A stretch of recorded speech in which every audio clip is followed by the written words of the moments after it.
Защо не правим така модерните изкрящо бели зъби, които са толкова разпространени в последно време?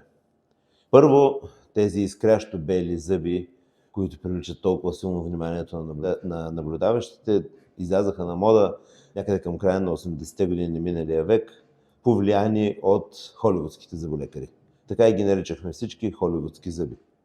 Тези зъби обаче не се срещат никъде в природата. Никой човек не се ражда с такъв цвят зъби, такъв цвят естествено не съществува и на никой човек естествено големината на зъбите не е равна на всичките му горни предни зъби.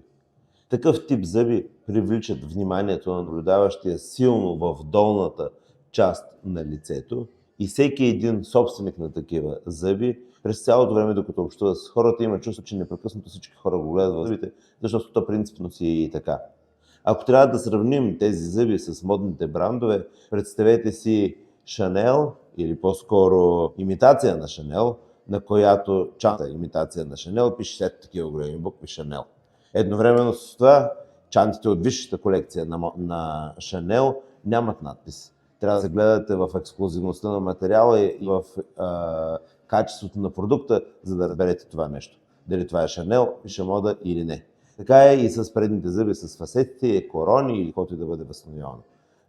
Истинската красота е скрита за очите.